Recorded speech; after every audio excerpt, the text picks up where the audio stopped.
Estuvimos hablando en su momento, bueno, tenemos varios temas que tienen que ver con radioastronomía, ¿no? Y por eso estoy muy contento de que esté Ángel aquí, que es nuestro gran experto en estas cosas, y por eso, de hecho, los teníamos un poquito acumulados. Son cosas que han salido en el último mes aproximadamente.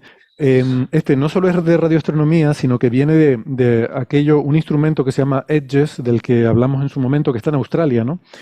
Ahí en medio del desierto, bueno, no sé, ya nos contarás ahora, pero el amanecer cósmico es la época en la que se forman las primeras estrellas en el universo. Es un periodo de tiempo que va, pues quizás entre, bueno, unas pocas decenas de millones de años después del Big Bang, ¿no? No tenemos tampoco una forma muy clara de precisar ese momento.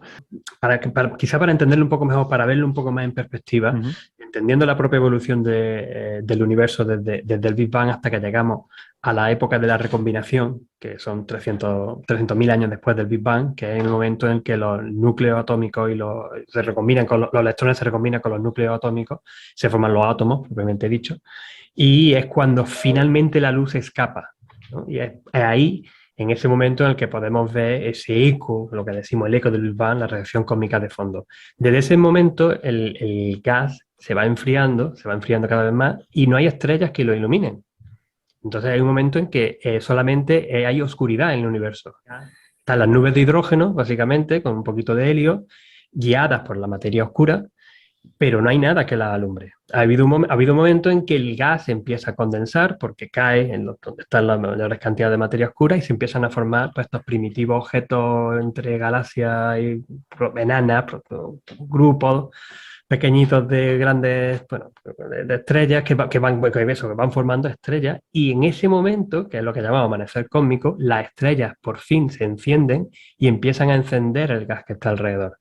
Y es el momento en que se llama el amanecer cósmico. Desde la época de la recombinación hasta este momento, un poco después, se llaman lo que son las edades oscuras, por eso, porque no hay luz, no hay nada que se pueda ver. Y el amanecer cósmico, que estaba puesto, que sí, entre, pues, unos decían que 300 millones de años después del Big Bang, otros decían que quizá llegaba más tarde, hasta 500 millones, incluso 1.000 millones de años después del Big Bang, es cuando empezaban a formarse estas primeras estrellas y se reionizaba el universo. Y ahí es donde viene este instrumento que estabas contando. Ya te devuelvo Mm. la palabra. Vale, pues simplemente quería refrescar que, como dijimos, en 2018 se publicó un artículo de la colaboración de ese instrumento que se llama Edges, que es un instrumento muy sencillito, muy relativamente simple para lo que podíamos pensar cuando estás pensando en un instrumento para observar el origen del universo.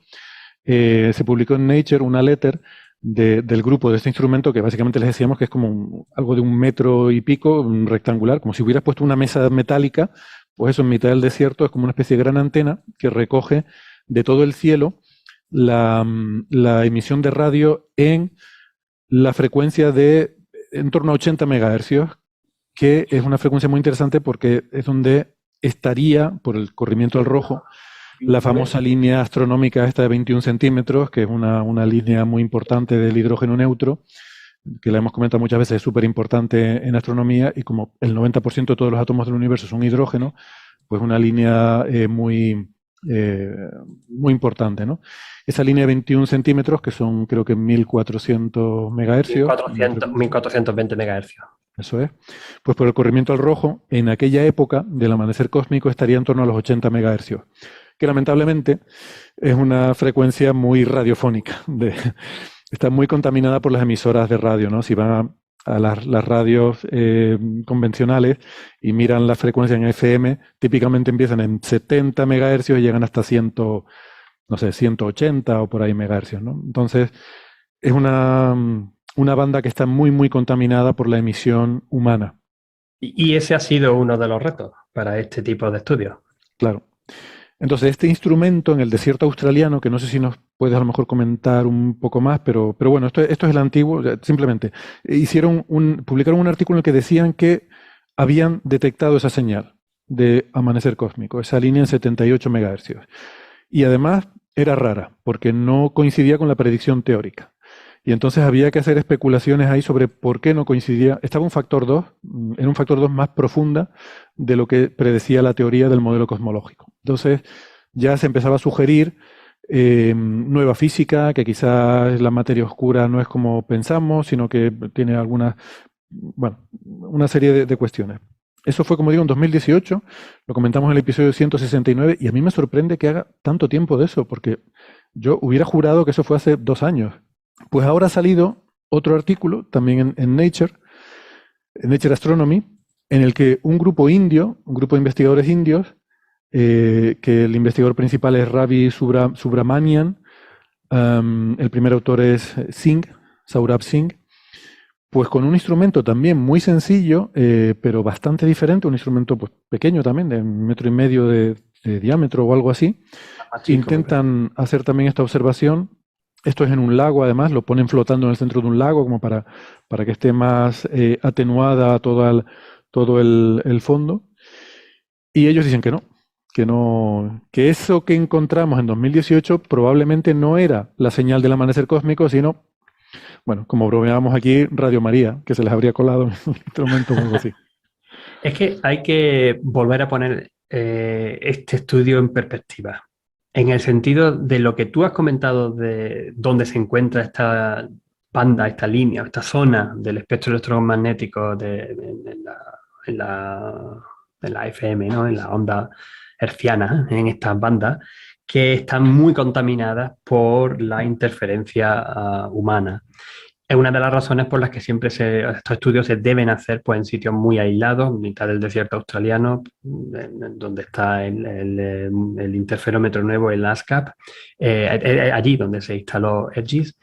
Es un buen ejemplo, es bastante tranquilo, allí no hay ningún tipo de emisión radioeléctrica humana, están prohibidas también.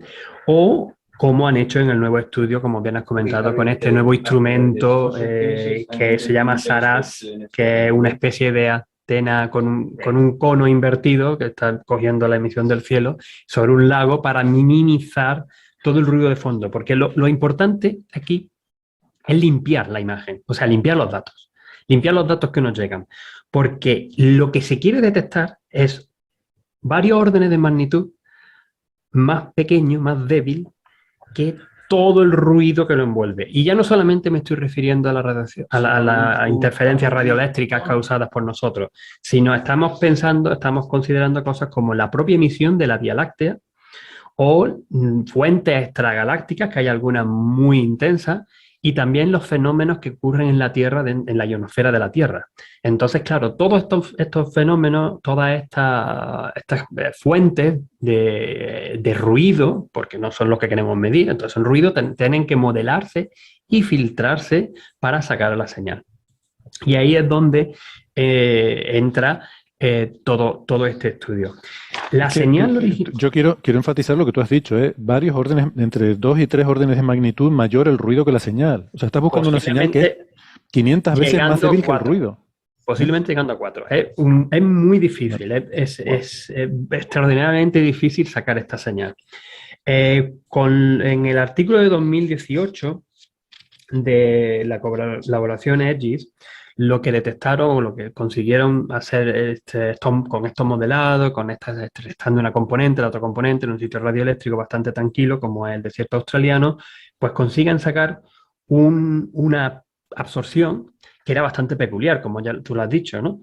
Porque era relativamente ancha y bastante más profunda de lo esperada, centrada alrededor de 78 MHz. Esto supone un Z, un redshift o corrimiento al rojo de 17, y que el principio, o sea, la frecuencia más baja en la que se empieza a observar correspondería a un Z como 20, a unos 180 millones de años después del Big Bang, que es muy poco comparado, como que decía, ¿no? Que se esperaba que la edad oscura del universo, llegara hasta quizá los 500 millones de años o una cosa así.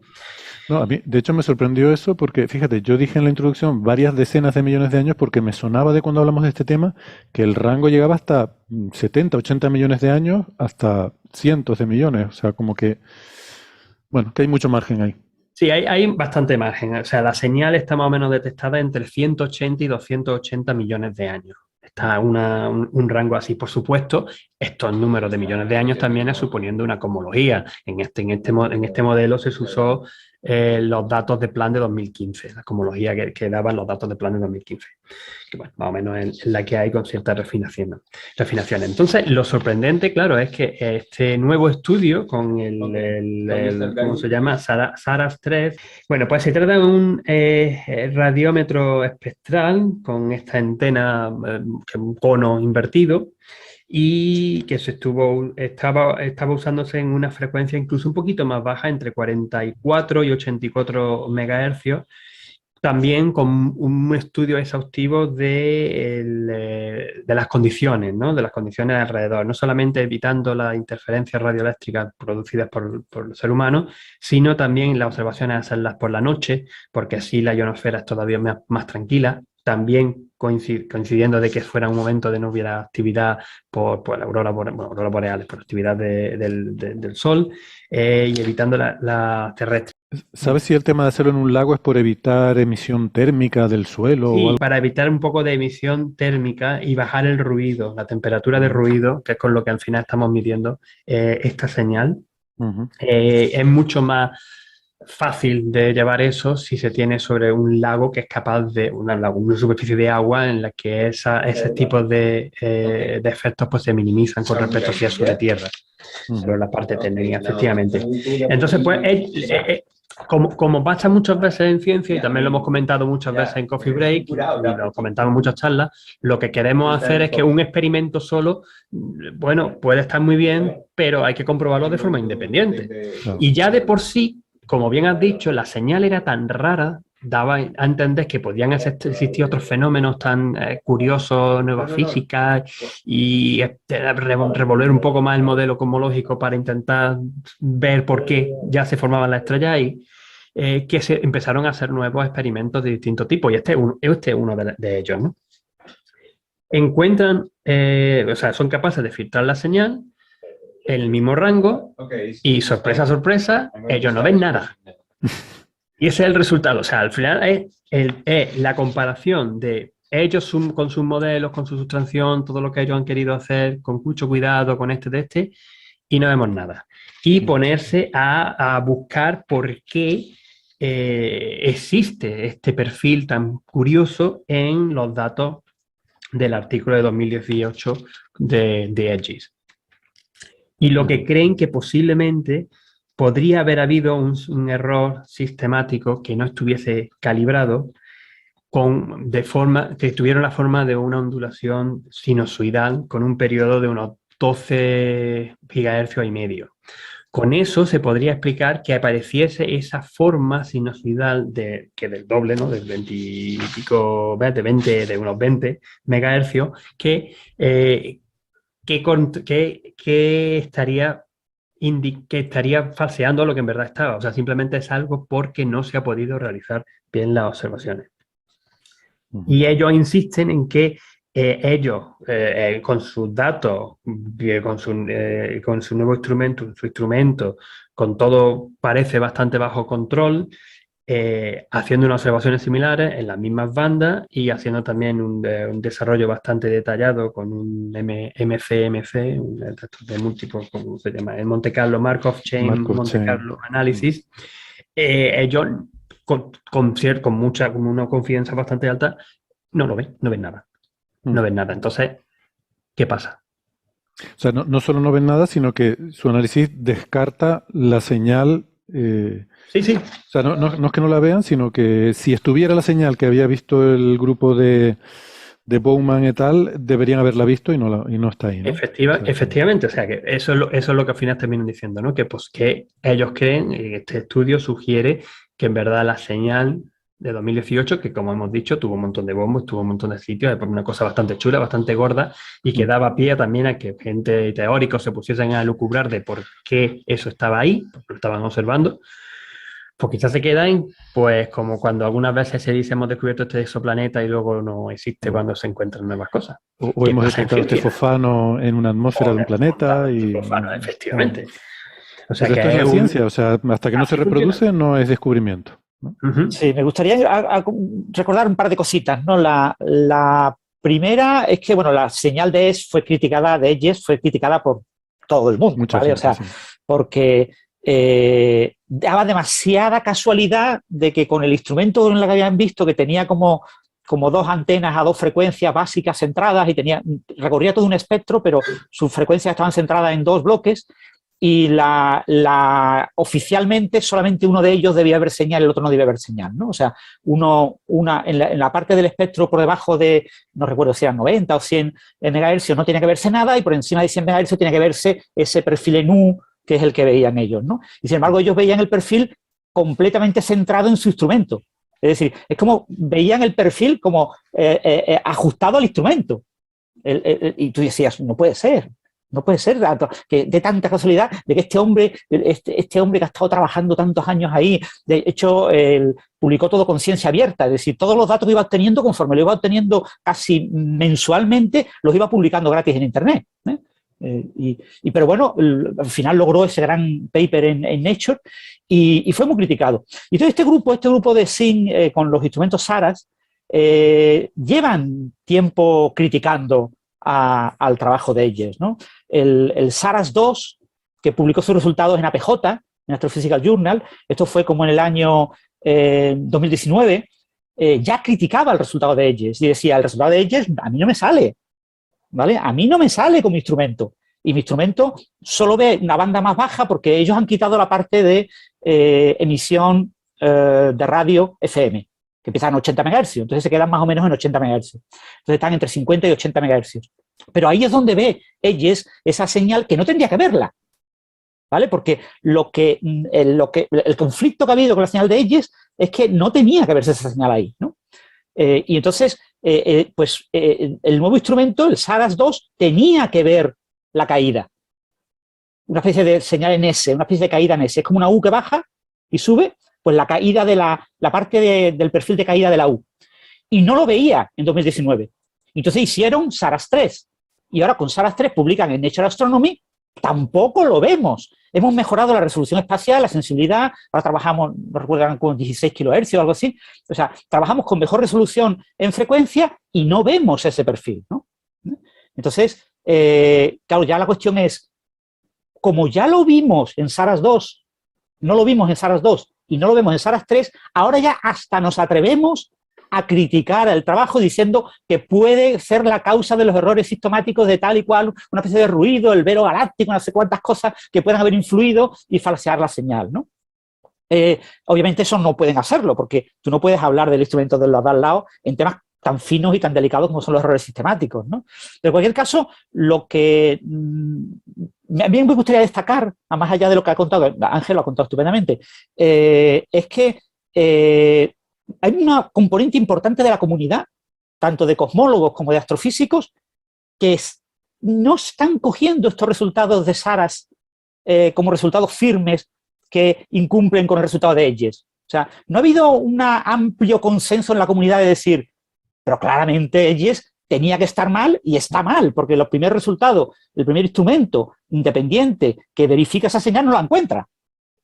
Sin embargo, no ha habido esa crítica. Y yo espero que con este artículo de Nature Astronomy ya empiece a haber esa crítica desde la parte experimental. Señores, que hay miles de artículos publicados tratando de explicar la anomalía del amanecer cósmico observada por Edges. Pues todo eso es basura.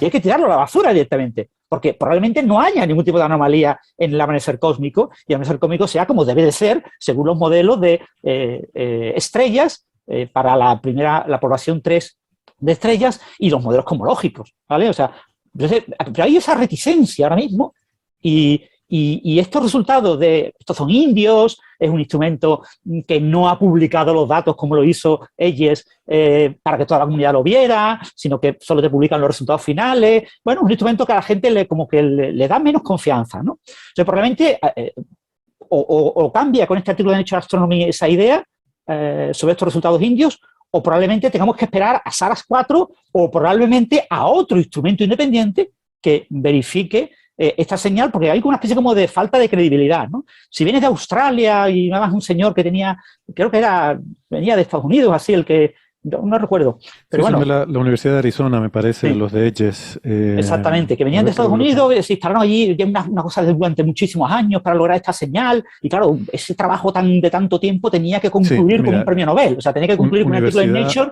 y un premio Nobel por la revolución en el amanecer cósmico. Y lo que estamos viendo es que no. Perdona, Universidad de Arizona y MIT. Tiene un poquito de reputación. Sí, exactamente. Que tienen, entonces, ahora mismo, yo digo, lo que a mí me duele es que este trabajo de estos indios, que ya lleva unos años sacando resultados en contra de ellos, a nadie le importa un comino.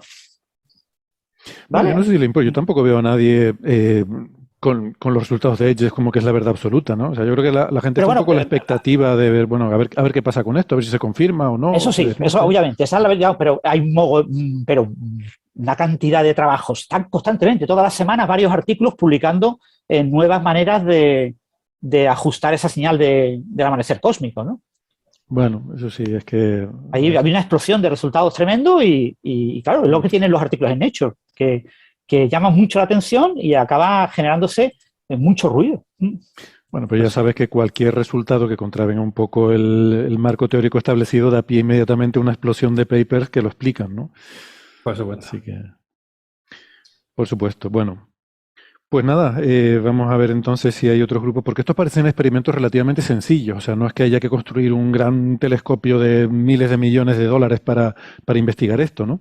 Sencillo otra vez, pues quizá alguien... Dije relativamente, relativamente.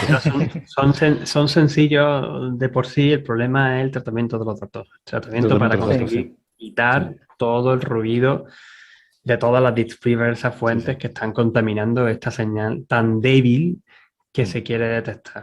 Sí, pero quiero decir que no son macroproyectos lo que necesitan para resolver estas cosas. O sea, que grupos relativamente modestos, como este grupo de la India, o incluso el grupo de Edges, que tampoco es que sea... Mira la lista de autores y son unos pocos, con una o dos manos como mucho los cuentas, no son grandes colaboraciones de 500 investigadores, ¿no? Sí, claro, es que estamos hablando de un instrumento que es una antena de radio, una antena de FM, o sea, que Feynman cuando era niño arreglaba radio, ¿no? En aquella época no había FM, pero quiere decir que muchos jóvenes que nos están escuchando saben arreglar una radio de FM, es relativamente sencillo, los circuiterías, todo eso es muy sencillo, es decir, estamos hablando de una cosa que es súper sencillo, ¿no? Es poner una antena de FM y ajustarla y eso sí, ponerla en un sitio donde haya muy poco ruido y después a ver qué sale y en función de lo que salga, a ver cómo lo interpreto, cómo lo analizo y cómo hago creer a la comunidad científica de que lo que estoy teniendo es algo fiable, porque el ruido en FM es terrible en el planeta Tierra. Sí, sí. No, y no solo, en fin, no solo la contribución humana, yo creo que Ángel lo explicó muy bien, sino también el ruido natural es muy, muy grande, ¿no? Muy grande, sí, sí. Así que desde la ionosfera de la Tierra, que además varía. El problema a veces no es que tengas una señal que tengas que restar, sino cuánto de estable es esa señal. Si tú tienes una señal que es muy estable, tú la puedes descontaminar fácilmente, pero si esa señal es muy variable, es muy difícil que tú la puedas conocer con suficiente precisión como para restarla, ¿no? Y cuando ya dependes del estado de la ionosfera, de si hay más o menos electrones, de si del space weather, o sea, es que literalmente dependes del space weather, de la meteorología espacial, ¿no? Entonces, ya la propia palabra meteorología implica altamente variable. Así que es complicado. Esto, en la Luna. Pues, sí. En cualquier caso, estos autores, estos indios hacen cosas como usar un polinomio de grado 6 para extraer esa señal decayente que tú dices, bueno, como del Fofano. ¿Por qué de grado 6? No, hombre, de los polinomios. Y sin ir más lejos, el otro día estuve, bueno, no voy a callar, no voy a comentarlo, pero se lo demostré a unos compañeros de otro campo que estaban haciendo un ajuste a 7 puntos y los residuos que salían, o sea, con un polinomio grado 7 y los ajustes los residuos que le salían eran justamente, e intentaban modelarlo, eran justamente los 7 piquitos, consecuencias de los resultados. Hay que tener mucho cuidado. Y eso lo vimos y lo contamos 1000 veces con lo del metano, con el fosfano de Venus hace un par de años. Y hay que hacer muchas cosas con delicada... es difícil. O sea, cuando tienes una señal envuelta en un ruido muy intenso, extraer una señal de donde tienes mucho ruido es muy, muy difícil. Muy difícil. Y cuando tienes un grupo de 400 personas y puedes partirlos en diferentes grupos, hacer técnicas completamente diferentes, que cada subgrupo haga técnicas de análisis que no tienen absolutamente nada que ver unas con otras. Además, todos encerrados en habitaciones, separados por un muro de internet que hace que esté prohibido que hablen unos con otros para que no se mezclen el ruido de las técnicas de análisis, pues al final tiene una cierta confianza, porque si los diferentes análisis conducen a una señal común, dices, pues esto no puede ser, porque esta gente ni siquiera ha hablado entre ellos, ¿no? Pero cuando tienes un pequeño grupo en el que usan básicamente una técnica, que es lo que saben hacer, pues te genera una enorme cantidad de dudas, porque son datos que tienen mucho ruido. Bueno, pues nada, insistimos en lo de siempre, ¿no? Que un paper, un descubrimiento, hasta que no esté confirmado por grupos independientes, no es realmente descubrimiento ni es nada. Hay que darle un poco de... Y una cosa importante, que la gente odia esto, sobre todo en el contexto del cambio climático y otros temas de salud, etcétera, el consenso científico. Es decir, un descubrimiento no es un descubrimiento hasta que hay un consenso de la comunidad de que realmente no tiene fugas, no tiene fallos, no tiene cosas obvias alrededor, ¿no? Y ese consenso en ciertos resultados, porque la comunidad es muy activa, porque se hacen trabajos muy continuos, porque ese resultado ha sido base de muchísimos trabajos independientes, o por lo que sea, pues se realiza en pocos meses. Y en otros campos, donde trabaja muy poquita gente, donde son grupos pequeños, donde las cosas van mucho más lentamente. Eso sí, hay miles de teóricos haciendo cosas, pero esos son los teóricos, eso lo hacen con lápiz y papel y su ordenador. No, los que hacen experimentos son muy poquitos, pues este consenso científico puede costar décadas. Eso entonces, lo hemos contado varias veces también, y es que se subrayo, y como tú lo dices muy bien, Francis, la importancia que es de repetir y machacar eso cada vez que tenemos la oportunidad. Seguro que Ignacio también piensa igual, porque lo ha tenido que decir montones de veces en distintos artículos, en distintos medios, en los últimos tiempos que hemos vivido con los avances en la pandemia y en cómo poder luchar contra todo ello.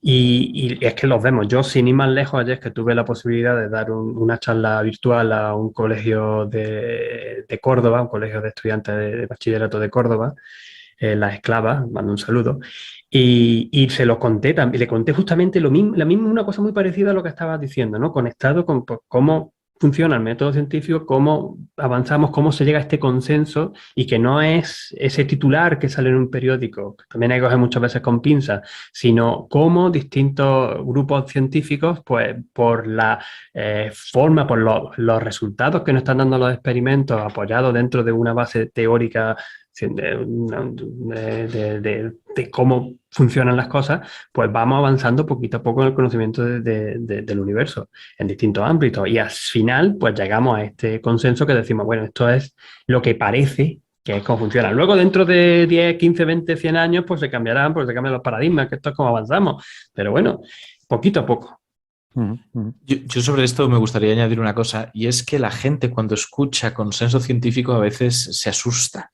Creen que es un montón de gente en una sala, en torno a una mesa, decidiendo por capricho si acepta o no acepta los últimos descubrimientos. Y no tiene nada que ver con esto. Que la comunidad científica sea reticente a aceptar los descubrimientos más espectaculares cuando están empezando a dar resultados es normal y hasta positivo. Porque, ojo, cuando miramos hacia atrás, vemos todas aquellas ocasiones donde un descubrimiento revolucionario tardó en aceptarse. Pero no vemos cuantísimas veces un supuesto descubrimiento revolucionario se frenó a tiempo para que no se siguieran diciendo sandeces, porque nunca jamás se encontraron evidencias para soportarlo. Es un sistema que, si bien no es perfecto, nos ayuda a poner freno a estas cosas, a pausar, a esperar a que haya más evidencia y entonces aceptarlo. Eso hay que entenderlo. Y es parte de, y no quiero decir el método, porque no existe un método científico, es parte de ese mito que tenemos, ¿no? Pero de los métodos que la ciencia emplea para llegar a conclusiones. Y es una parte interesantísima y súper necesaria, que sin ella, sin esa, que en realidad está muy relacionada con la megaciencia, con el hecho de que ahora mismo haya tantos equipos tan enormes en constante contacto entre sí y que permite llegar a esos consensos más allá de pequeños grupos carteándose, está dándonos un estándar de calidad que antes no existía. Y ojo, por supuesto que tenemos sesgos, por supuesto que hay factores sociales, por supuesto que hay lo que antes se llamaba paradigmas, que el mismo Kuhn, que acuñó el término, dijo que no tenía sentido llamarles así, acabó hablando de matrices transdisciplinares y todo eso, pero que en cualquier caso significa marcos teóricos dentro de los que trabajamos y que para poder avanzar llega un momento en el que hay que cambiar algunas partes sustanciales de esos mismos marcos. ¿Eso ocurre? Pues claro que ocurre, pero tiene que cambiarse con cuidado, porque si no, no tenemos cimientos sólidos ni tenemos nada. Un momentito. Muy bien, pues seguimos adelante. Gracias por acompañarnos. Por cierto, quería matizar una cosita ya para terminar con el tema que estábamos hablando, que igual que dijimos que, por supuesto, hasta que no hay un consenso, no se puede dar por confirmada un descubrimiento como el de Edges, tampoco hay que pensar que hasta que no esté confirmado haya que creerse a pie juntillas la refutación de Saras 3, ¿no? O sea que esto hay que aceptarlo como que es parte del debate científico. Unos dicen que la ven, otros que no la ven, y ahora mismo pues no está claro, y hay que decir que no, es un tema que no está claro y sobre el que hay debate. Y que en función de lo que afirmen y de lo rigurosos que hayan sido, lo tradicionales y conservadores que hayan sido con su metodología, puedes estar más convencido o menos de que eso en el futuro se vaya a aceptar, independientemente del caso. Estoy hablando de forma general y no sobre este en concreto. Claro, Sí. pero bueno, eso es tu opinión en concreto sobre el caso, pero que hasta que no esté bien establecido no podemos decir, pues, pero que la es lícito, detección era real o la detección era falsa, ¿no? Que es lícito que se tengan esas opiniones y que quede un poco entre medio camino. No digo ni abrazar que sí ni que no, Sí. pero que del mismo modo que no podemos aceptarlo de plano, tampoco podemos negarlo. Pero eso no significa que tengamos que estar en una imparcialidad absoluta. Significa que en función de lo que sabemos que se ha hecho, lo que sabemos que se ha afirmado, uno puede ser más o menos cauto y saber cómo de probable es que se llegue a aceptar. Sí, de todas formas, hay que recordar un punto importante, y el punto clave es que la señal de Edge era revolucionaria, es decir, era una señal revolucionaria, un experimento revolucionario cuando presenta una señal que contradice lo que se sabe, que contradice lo que viene en los libros de texto. Los libros de texto decían que eso no era así. Ellos no podían observar esta señal, y observar una señal, claro, una señal súper sorprendente, y la publica en Nature. En la gran revista generalista, un artículo con un eco mediático increíble. Pero hay que tener mucho cuidado, ¿vale? Ahora resulta que hay otros experimentos, bueno, en este caso la línea de experimentos SARA, que no ve esa señal y entonces nos vuelve a decir, no podemos poner en pie de igualdad la refutación y la confirmación de la señal Edge. No, tenemos que recordar que el punto de partida es antes de Edge. Y antes de Edge no tendría que haber sido capaz de observar esa señal. ¿Ve? O sea, lo que decía el consenso teórico, nuestro conocimiento, es que no debía observar esa señal. Y por eso fue una señal revolucionaria. Cuando tenemos un conflicto, lo que tiene que saber el público general es que el estado estacionario, es el estado previo. Neutro. ¿Vale? No es verdad que haya un conflicto en ver lo de es o ver o no verlo. No, eso no es verdad. ¿Vale? Eso es verdad, pero es colateral. Lo importante es, si tenemos dudas sobre esto, debemos de retraernos a lo anterior. Y lo anterior es no tendría que haber visto nada, y se ve que Saras confirma lo que se sabía anteriormente, que no tenía nada que ver nada, porque Saras tampoco lo ve. Perdona, Francis, si no recuerdo mal, lo que era que la línea de Edge era el doble de profunda de lo que tenía que haber sido. Creo que era lo que contradecía el modelo estándar. Y estaba también colocada en frecuencia en el lugar equivocado. Efectivamente, ¿vale? O sea, era tanto la profundidad, que era del orden, del doble de lo que se esperaba, como dónde se encontraba, ¿no? En la frecuencia en la que se observaba, y que era demasiado baja para lo que se esperaba. Claro, entonces era una señal que estaba en el lugar equivocado. Entonces, no era una señal que por eso fue muy revolucionario. Entonces, desde el punto de vista de conocimiento general, es decir, lo que deben de incluir los libros de texto es no mencionar ni Edge ni Saras. Bueno, es mencionar el conocimiento previo. No creo que los libros de texto mencionen ni una cosa ni otra, ¿no? Bueno, el amanecer cósmico debe estar en los libros de texto de cosmología, supongo, los libros de texto modernos, cuando era una cosa que los libros de hace 20 años no estaba. No estaba, pues se suponía que era una tontería, o sea, no tenía ni nombre. ¿Vale? Lo está porque yo lo he explicado varias veces en clase en los últimos años. Claro, pero en los últimos años se puso de moda el amanecer cósmico, entonces ya se incorpora a los libros de texto. Sí, cuando digo libros de texto me refiero a lo que cuentan los profesores en las asignaturas. en las que expliquen esto, ¿vale? Que esto lo explicarán en asignaturas avanzadas de astrofísica, pero quien explique esto. Quien explique esto, lo que debe decir es, la situación es la previa a Edges. Todo lo que viene desde Edges para acá es una cuestión que está muy dudosa y por lo tanto, no se puede considerar como parte del conocimiento consensuado. Claro, evidentemente.